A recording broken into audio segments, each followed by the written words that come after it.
నమస్తే ఫ్రెండ్స్, నేను మీ Shravani Harsha. Welcome back to our channel. ఇవాళ మన కథ ఈ జీవితం నీది. కథని చివరి వరకు వినండి. నచ్చితే కనుక ఖచ్చితంగా తప్పకుండా ఒక్క లైక్ చేయండి. ఈ కథ పైన మీ విలువైన స్పందనని కామెంట్ రూపంలో మాకు తెలియజేయండి. అంతేకాకుండా మనం వీడియోని లైక్ చేయగానే హై పాయింట్స్ ఇవ్వమని హైప్ ఆప్షన్ ఒకటి కామెంట్ సెక్షన్లో ఓపెన్ అవుతుందండి. లేదంటే కామెంట్ సెక్షన్ పక్కనే 2 డాట్స్ వచ్చి దాన్ని స్వైప్ చేసినా కూడా హైప్ ఆప్షన్ అనేది ఓపెన్ అవుతుంది. మీకు ఈ కథ నచ్చినట్టయితే గనక ఖచ్చితంగా హైప్ ఆప్షన్ని క్లిక్ చేసి హైప్ 300 పాయింట్స్ అనే ఆప్షన్ వస్తుంది. హైప్ పాయింట్స్ అయితే ఇచ్చేయండి. నిద్రపోతున్న నళినికి సెల్ ఫోన్ మోగుతూ ఉండడంతో మెలకు వచ్చింది. అబ్బబ్బా, అర్ధరాత్రి ఇప్పుడెవరు చేసింది? బలవంతంగా కళ్ళు తెరిచి అందుకునేలోగానే రింగ్ టోన్ ఆగిపోయింది. ఎవరో చూద్దామనుకుంటూనే నిద్రలోకి జారిపోయింది నళిని.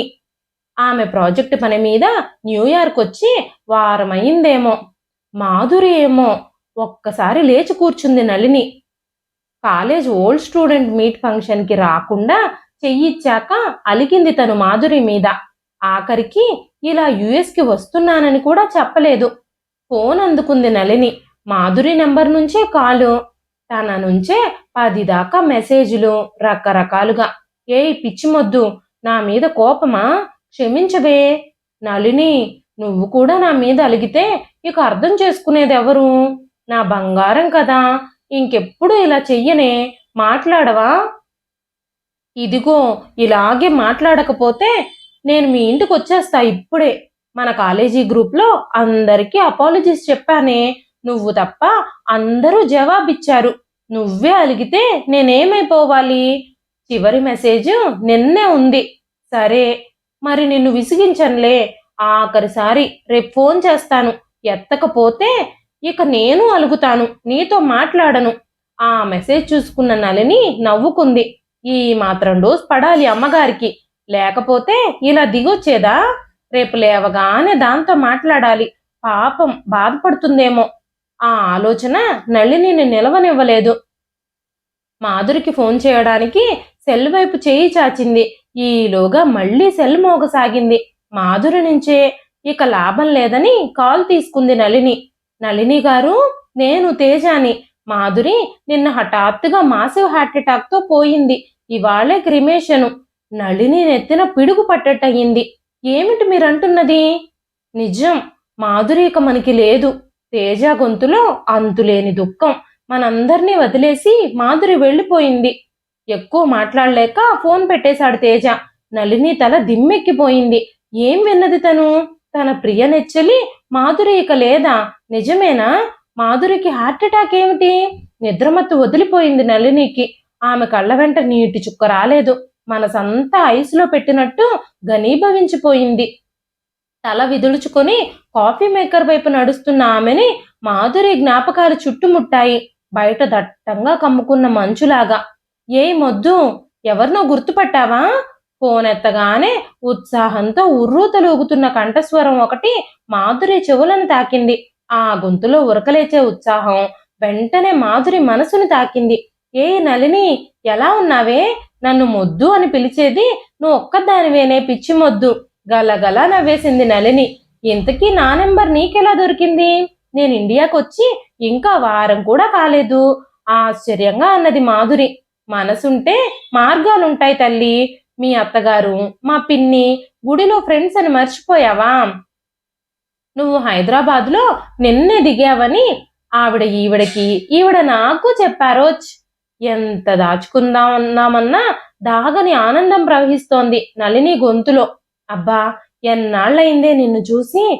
ఆపుకోలేని ఆనందం మాధురి గొంతులో. నాళ్ళు కాదే బాబు, ఏళ్ళు అను. అయినా నీకు నేను గుర్తుంటే కదా. యుఎస్ వెళ్ళిన కొన్నాళ్ళు ఫోన్ చేశావు. ఆ తర్వాత ఇంతే సంగతులు. నేను చేయడానికి అప్పట్లో వాట్సాప్ కాల్స్ లేవు. మామూలు ఫోన్లు చేసే తాహత్తు నాకు లేదు. నోరు ముయ్యవే, కసిరింది మాధురి. నేనేదో సంసారం బాధ్యతలతో తీరిక లేక చేయడం లేదు. అంత మాత్రం చేత నిన్ను మర్చిపోయినట్టేనా? అవునమ్మా, మేమే మరి ఖాళీగా కూర్చున్నాం. పెళ్ళైతే చేసుకోలేదేమో కానీ అమ్మ నాన్న పెద్దవాళ్ళైపోయారు. వాళ్ళు దాటిపోయే వరకు వాళ్ళు మటుకు నా బాధ్యత కాదా? అందులో ఉద్యోగంలో సీనియర్ అయిన కొద్దీ ఇండియా మొత్తం తిప్పారు. ఇక ఆ ఉద్యోగం వదిలేసి కన్సల్టెన్సీ పెట్టుకున్నాక ఇదిగో హైదరాబాద్లో స్థిరపడగలిగాను. గొక్క తిప్పుకోకుండా అన్నది నళిని. సరేలేవే, ఇంక జట్లాకు వదలలేదు, పైగా సామాన్ కూడా సర్దుకోవాలి. రేపో ఎల్లుండో నేనే ఫోన్ చేస్తాను. నీ నెంబర్ ఇదేగా, సేవ్ చేసుకుంటున్నాను. రాక్షసి అని ఆఖరి మాటలు కొంచెం కొంటెగా అంది మాధురి.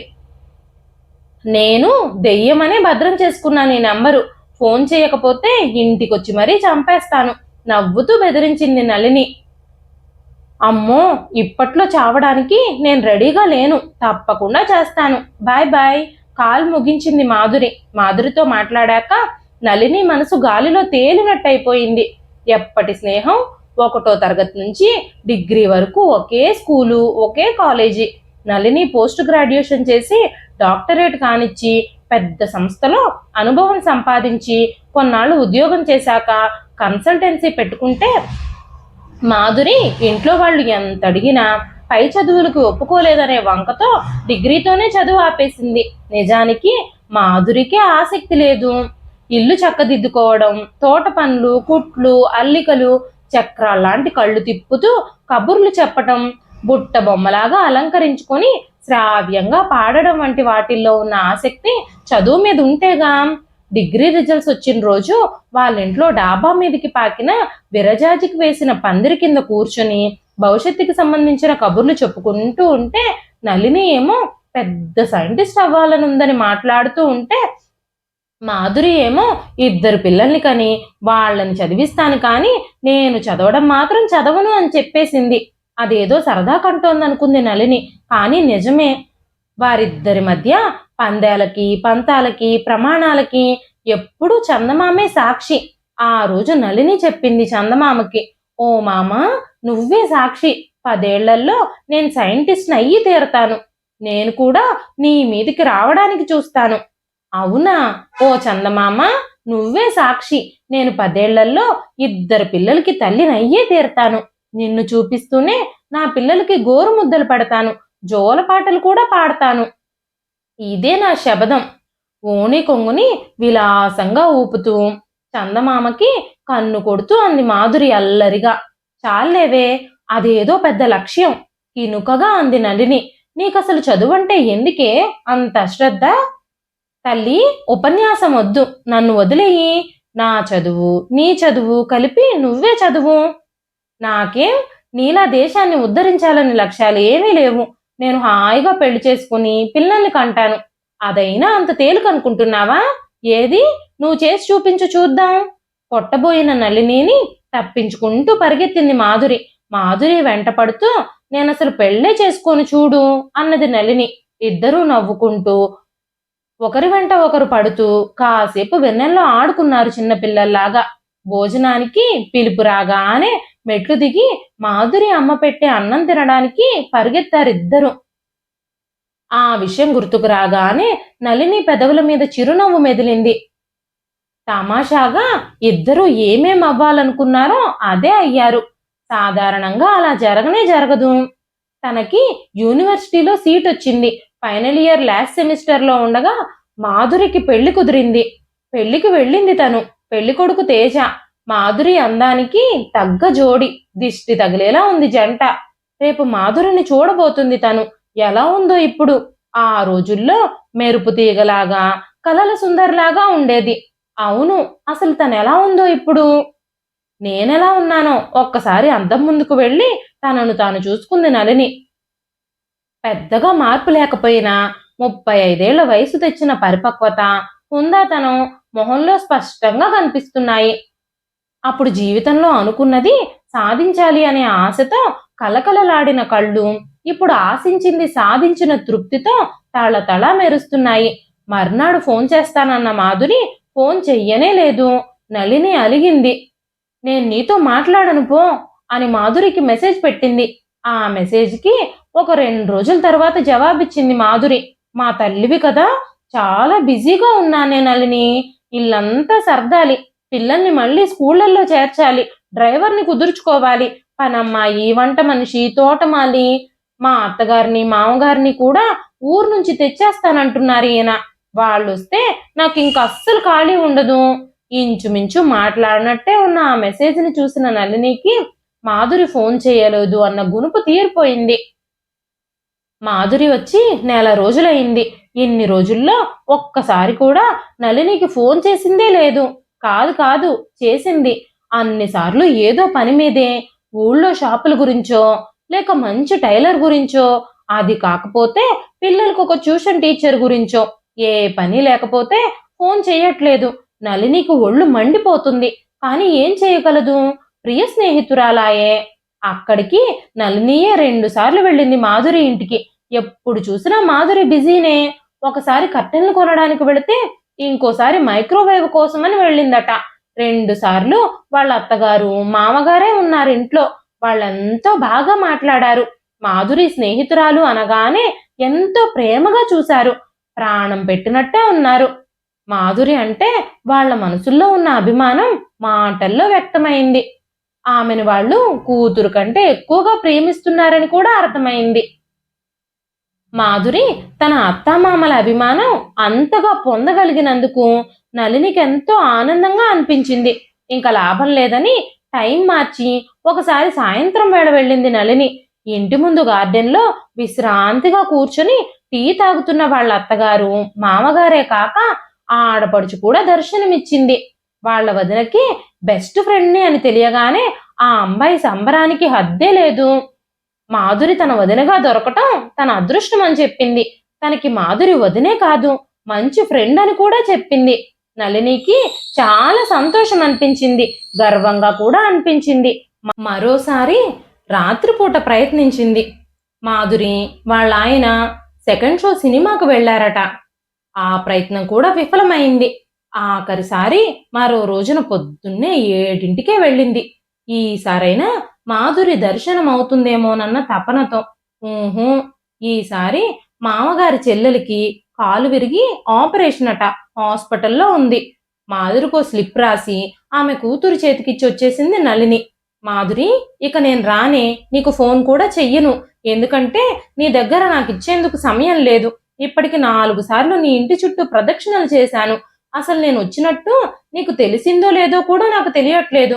కనీసం ఫోన్ కూడా చెయ్యవు. నువ్వు వచ్చావని నేను చెప్పగానే నిన్ను చూడాలని, మాట్లాడాలని ఎంతమంది మన డిగ్రీ క్లాస్మేట్స్ తప్పించిపోతున్నారో తెలుసా? నాకు దర్శనమిచ్చే తీరికే లేదు. అసలు నన్ను మర్చిపోయావేమో. నేను ఒకప్పటి నీ ప్రాణ స్నేహితురాలను అనుకుంటున్నా నళినిని. నేను నిన్ను మర్చిపోవాలేమో ఇంకా. మర్నాడు పొద్దున 6ంటికల్లా కాలింగ్ బెల్ మోగింది.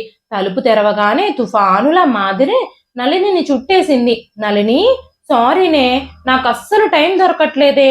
నమ్ము, నువ్వు వచ్చెళ్ళిన ప్రతిసారి ఇంట్లో వాళ్ళు చెబుతూనే ఉన్నారే. నాకే కుదరక అశ్రద్ధ చేశాను నిన్ను కాంటాక్ట్ చేయడం.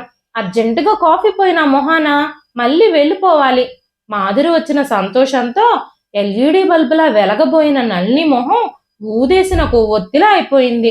వెళ్ళిపోవాలా? వెళ్ళక తెల్లవారుజామునే తేజ వాళ్ళ కజిన్ ఫ్యామిలీతో సహా దిగాడు. వాళ్ళమ్మాయికి పెళ్లి చూపులు మా ఇంట్లోనే. నువ్వు వస్తే కాసేపు మాట్లాడుకోవచ్చు. వేడి వేడి కాఫీ తెచ్చి మాధురికిచ్చి అంది నళిని తన నిరాశను కప్పిపుచ్చుకుంటూ హాస్యాన్ని మేళవించి. నేనెందుకు లేవే మధు, మళ్ళీ ఆ అబ్బాయికి నేను నచ్చితే విషయం తలకిందులవుతుంది. ఏడుసావులే నువ్వు నీ కొంటితనము. త్వరగా తెములు. తేజ లేచేసరికి వెళ్ళిపోవాలి. ఇంట్లో ఉండాలి. తనకి కాఫీ ఇవ్వొద్దు. నువ్వే ఇవ్వాలా? మీ వంటమ్మాయి ఉందిగా. పొద్దున్నే నా మొహం చూసి నా చేతి కాఫీ తాగకపోతే తేజాకి బాగుండదే. నువ్వు తెవలడానికి ఆలస్యం అయ్యేలా ఉంది కదా. నేను వెళ్ళిపోతాను. ఏమీ అనుకోకుండా నువ్వు వచ్చేయి, సరేనా? బై ద వే, నీ చేతి కాఫీ రుచి ఏమీ మారలేదు. అద్భుతంగా ఉంది. కాఫీ టేబుల్ మీద పెట్టి కారు కీస్ అందుకొని మాయమైంది మాధురి. నళిని ఓ నిట్టూర్పు విడిచి మరో కప్పు కాఫీ కలుపుకోవడానికి లేచింది. మాధురి ఇంటికి వెళ్లే ఉద్దేశం ఏమాత్రం లేదు నళినికి. మరో 2 నెలలు గడిచిపోయాయి. ఆ రోజు తర్వాత మాధురి నళిని ఇంటికి రానే లేదు. కానీ గుడ్ మార్నింగ్ మెసేజ్లు మట్టుకు పెడుతూ ఉంది. నళినికి ఒళ్ళు మండిపోయేలా 2-3 సార్లు నళినినే వెళ్ళింది మాధురి ఇంటికి. ఒకసారి రాత్రి కూడా ఉండిపోయింది మాధురి బలవంతం మీద. మాధురి మామగారి నుంచి ఇంట్లో ఉన్న పని వాళ్ళ దాకా అందరూ నళినితో కూర్చుని సమయం గడిపారు. కానీ మాధురి మట్టుకు నళినితో 2 నిమిషాలు కూడా స్థిమితంగా మాట్లాడలేకపోయింది. తేజ ఆఫీస్కు వెళ్లే వరకు ఆమె అతని నీడ మాత్రమే. తర్వాత మామగారి అత్తగారి సేవలు, కూతురు మంచి చెడులు, కొడుకు చదువు సంధ్యలు, చుట్టాల రాకపోకలు, పనివారి అజమాయిషి. ఆ సంసారం మాధురితో ఎంత పెనవేసుకుపోయిందో అర్థమైంది నళినికి. మాధురి ఎలాంటి జీవితం కోసం కలలు కందో అదే ఆమెకు దొరికింది.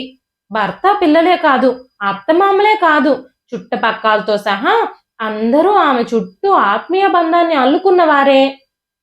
మాధురి చెప్పుకుంటున్నట్టే ఆమె లేకపోతే వారికి క్షణం గడవడం కూడా కష్టం. మాధురి స్నేహ స్వభావం వల్ల కాలేజీ రోజుల్లో ఆమెకు చాలా మంది స్నేహితులే ఉండేవారు. వారందరూ మాధురి ఇండియాకి వచ్చేసిందని విని ఎంతో సంతోషించారు. ఫోన్లు చేసి మాధురితో మాట్లాడేవారు. వాళ్ళ ఇళ్లకి రమ్మని ఆహ్వానించేవాళ్ళు. ఇంట్లో పార్టీలకి, పెళ్లిళ్ళకి పిలిచేవారు. ఓ చక్కని చిరునవ్వు విసిరి నేను నళిని కలిసి తప్పకుండా వస్తాం అనేది మాధురి. ఆమెకు వెళ్లాలనే ఉండేది, కానీ కుదిరేదే కాదు. ఏదో ఒక పని వచ్చి పడేది. ఒక్కోసారి నళినికి ఒళ్ళు మండిపోయేది ఆమె చెప్పే కారణాలకి. మా పెడ్రోని పెట్ దగ్గరకు తీసుకెళ్లాలి అనేది ఒక్కోసారి. పెడ్రో వాళ్ళ పెంపుడు కుక్క. మా అమ్మాయి తన ఫ్రెండ్ని లంచ్కు పిలిచిందే అనేది మరోసారి. ఇవాళ మాలి వస్తాడే, మొక్కలు మార్పించమన్నాడు తేజ అనేది ఇంకోసారి. నళిని ఉక్రోషపడేది. నీ పెంపుడు కుక్కపాటి చేయమంటే నీ ఫ్రెండ్స్ మీ అని లడాయికి దిగేది. అలాగని కాదు, పాపం దానికి ఏ ఇంజెక్షన్ ఇవ్వాల్సి వస్తే నేనుంటే ధైర్యం కదా అనేది మాధురి జాలిగా. ఈ విధంగా మాధురి వచ్చి 6 నెలలు దాటిపోయినా పాత స్నేహితుల్ని కలవడానికి కుదరనే లేదు. శాపం పెట్టినట్టు ఫ్రెండ్స్ దేనికి పిలిచినా ఆ రోజు వదిలించుకోలేని పని ఉండనే ఉండేది మాధురికి. అయితే ఆమె ఇంటికి ఎవ్వరు వెళ్ళినా భోజనం చేస్తే కానీ అపర అన్నపూర్ణలాగా వదిలేదే కాదు. ఇంట్లో అందరూ కూడా ఎంతో ఆదరించేవారు వాళ్ళని. ఒకరోజు నళిని ఫోన్ చేసింది మాధురికి. మధు, ఇది మన వాళ్ళందరినీ కలిసేందుకు సువర్ణ అవకాశం. మన ఓల్డ్ స్టూడెంట్ మీట్కి వచ్చే నెల 15న గుంటూరులో జరగబోతుంది. ఇందాకే తెలిసింది నాకు. మన క్లాస్మేట్ రఘు ఫోన్ చేశాడు. నన్నే ప్రోగ్రాం తయారు చేయమన్నాడు. ఆ రోజుకి నువ్వు మీ ఇంట్లో వాళ్ళందరికీ చెప్పి కాస్త ఫ్రీగా ఉండు. మనం వెళ్ళి తీరాలి, ముందే చెబుతున్నాను. మాధురి కూడా చాలా సంతోషపడింది. ముందే చెప్పి మంచి పని చేశావు. మా తేజ అనుమతి తీసుకుంటాను అన్నట్టు నేను ఒక పాట పాడొచ్చానని. ఎందుకు పాడకూడదు? నువ్వెంతమందికి అభిమాన గాయనివో నీకు తెలియదు. మంచి పాట సాధన చెయ్యి ప్రోత్సహించింది నళిని. ఆ రోజు నుంచి వాళ్ళిద్దరి మధ్య ఆ ప్రోగ్రాం గురించి చాలా చర్చలే జరిగాయి. మాధురి తనకు తోచిన సలహాలని నళినికి ఫోన్లోనే చెప్పేది. ఇద్దరూ కలిసి కలవబోయే స్నేహితులకి చిన్న చిన్న బహుమతులు కొన్నారు. ఎంతో ఉత్సాహంగా ఇద్దరూ కలిసి ప్లాన్ చేసుకున్న ప్రయాణం రానే వచ్చింది. నేను మీ ఇంటికే వచ్చేస్తానే, అక్కడి నుంచి నీ కారులోనే వెళదాం, ఇక్కడి నుంచి అయితే నేను తెమలలేను అన్నది మాధురి. మా తల్లే రామ్మ, నీకంత మంచి బుద్ధి పుడితే నేను కాదంటానా? సాయంత్రం 4 కల్లా రా, సిద్ధంగా ఉంటాను. వెంటనే బయలుదేరితే రాత్రి 10 కల్లా వెళ్ళిపోగలుగుతాము. డన్. ఉత్సాహంగా పొంగి పొర్లింది మాధురి గొంతులో. 4 కల్లా సామాన్లు ప్యాక్ చేసుకుని రెడీగా ఉంది నళిని. మాధురి ఫోన్ చేసింది బయలుదేరుతున్నాను అని. అమ్మయ్యా అనుకుంది నళిని. ఇన్నాళ్ళకి మొదటిసారి మాధురి ఇల్లు విడిచి బయటకొస్తుంది. మరీ వంటింటి కుందేలైపోయింది. అసలు దానికంటూ ఉన్న అభిరుచులు, ఆనందాలు, అలవాట్లు అన్నీ మర్చిపోయి సంసారానికి అంకితమైపోయింది. ఆశ్చర్యం ఏమిటంటే తనేదో కోల్పోయానని తను అనుకోవడం లేదు. జీవితానందాన్ని పరిపూర్ణంగా అనుభవిస్తోంది మాధురి.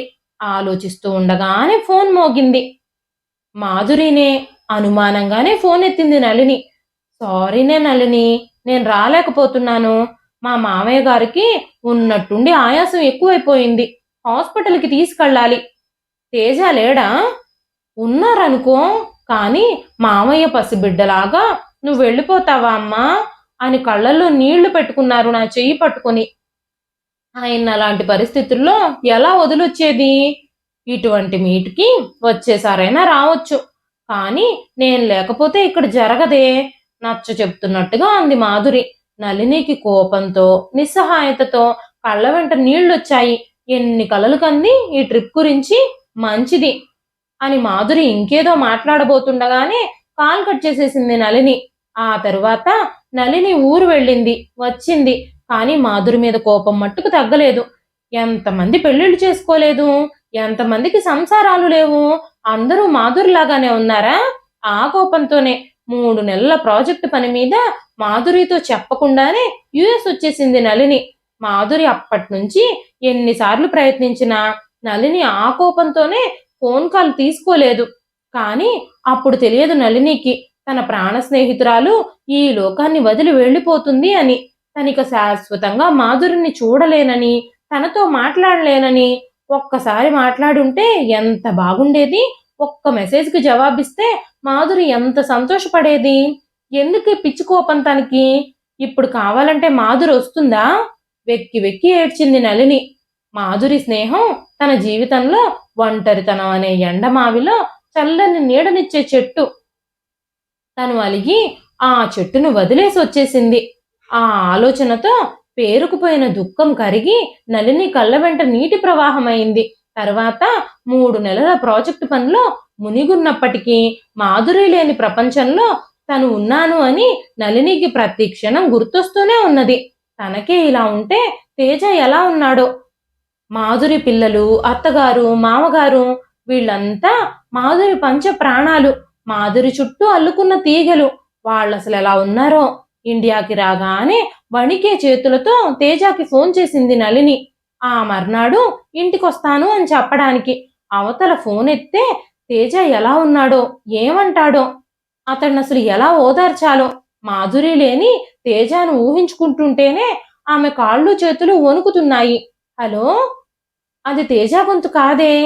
నేను వంట మనిషినమ్మా. అయ్యగారు బయటికెళ్లారు, సెల్ ఇంట్లోనే వదిలేసి వెళ్లారు.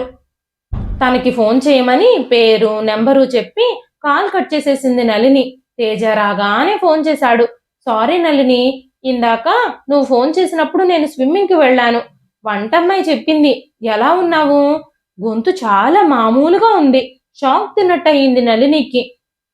తమాయించుకొని అడిగింది. ఆ ప్రశ్న నేను అడగాలి. నువ్వెలా ఉన్నావు? నీతో ఎలా మాట్లాడాలో తెలియట్లేదు తేజ. పిల్లలు ఎలా ఉన్నారు? మీ అమ్మ నాన్న? చాలా బాధగా ఉంది మిమ్మల్ని అందరినీ తలుచుకుంటే. నళిని గొంతు ఒక్కసారిగా వణికింది. బావున్నాను నళిని. పిల్లల్ని చూసుకునేందుకు ఒక ఆయాను పెట్టాను. చాలా బాగా చూసుకుంటుంది.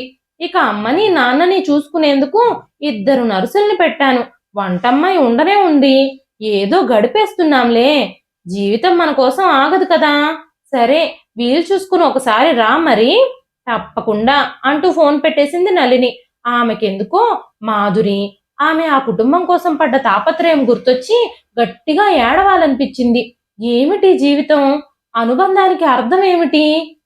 తనని ప్రాణాధికంగా ప్రేమించిన మాధురి చనిపోతే తేజ తనకి కలిగిన అసౌకర్యాలని ఎలా అధిగమించాడో చెబుతున్నాడే గాని మాధురి పోయిన వెలితి గురించి మాట్లాడనే లేదు. తేజ గొంతులో ఎక్కడో విచారం వినబడలేదు. మాధురి లేని లోటు అతన్ని బాధించడం లేదా? మాధురి చేసే పనులని 4 పనివాళ్ళు చేస్తున్నారు సరే, మాధురి పంచిన ప్రేమ మాట ఏమిటి?